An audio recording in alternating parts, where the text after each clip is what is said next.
सूचना केवल हमारे विचार हैं, वित्तीय सलाह नहीं। निर्णय लेने से पहले खुद शोध करें। किसी भी लाभ या हानि के लिए हम उत्तरदायी नहीं हैं।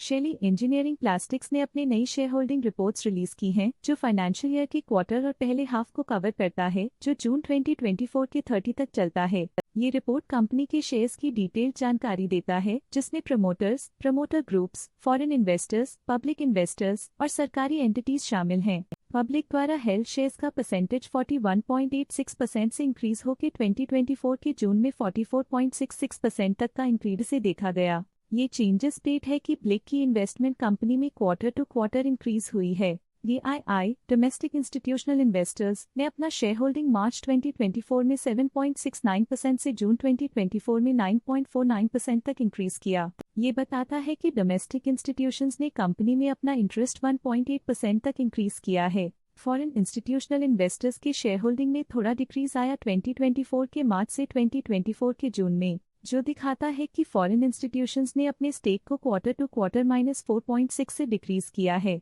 जिसे पता चलता है कि उन्होंने अपनी इन्वेस्टमेंट्स को पुल बैक किया है। चलिए इन्वेस्टर्स की स्टैटिस्टिक्स पे नजर डालते हैं, जो शेयर होल्डिंग पैटर्न में फ्लक्चुएशंस का कारण बन सकते हैं। तिलोत्तमा महेंद्र सांघवी के पास प्रीवियस क्वार्टर में बिल्कुल भी शेयर्स नहीं थे, लेकिन करंट क्वार्टर में वो 14.04% शेयर्स होल्ड करते हैं। लक्ष्मण भोगीलाल सांघवी के पास प्रीवियस क्वार्टर में बिल्कुल भी शेयर्स नहीं थे, लेकिन करंट क्वार्टर में वो 5.19% शेयर्स होल्ड करते हैं। लक्ष्मण सांघवी पिछले क्वार्टर में 5% शेयर्स होल्ड करते थे, लेकिन इस क्वार्टर में उन्होंने कंपनी से एग्जिट ले लिया है। आशीष कचोलिया की फाइनेंशियल परफॉर्मेंस में एक सिग्निफिकेंट डिफरेंस देखा गया है, जो -0.66% है। अनंत जैन के पास पिछले क्वार्टर में कोई नंबर ऑफ शेयर्स नहीं थे, लेकिन करंट क्वार्टर में इनके नंबर ऑफ शेयर्स 1.15% है। लेटेस्ट क्वार्टर में म्यूचुअल फंड स्लैश ने स्टेक होल्डिंग में इंक्रीज देखा, जिसमें 1.8% का अपटिक देखा गया। बंधन स्मॉल कैप फंड ने अपने हिस्से को पिछले क्वार्टर में 3.32% से डिक्रीज करके 2.92% पे ले आए हैं।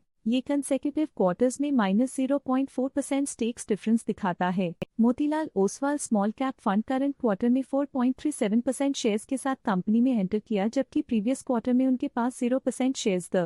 HDFC small cap fund previous quarter में 2% शेयर्स ओन करते थे, लेकिन करंट क्वार्टर में उन्होंने कंपनी से एग्जिट ले लिया है। Stake holding foreign portfolio investors category I के लिए पिछले क्वार्टर के मुकाबले में -4.59% से डिक्रीज हो गई। Stake holding foreign portfolio investors category 2 के लिए पिछले क्वार्टर के मुकाबले में -0.01% से डिक्रीज हो गई। Light house India 3 equity investors limited previous quarter में 4% शेयर्स ओन करते थे, लेकिन करंट क्वार्टर में उन्होंने कंपनी से एग्जिट ले लिया है। यह था कंपनी का करंट शेयर होल्डिंग पैटर्न। देखने के लिए धन्यवाद। स्टॉक लेटेस्ट न्यूज अपडेट के लिए चैनल को सब्सक्राइब करें और वीडियो को लाइक एंड शेयर करें।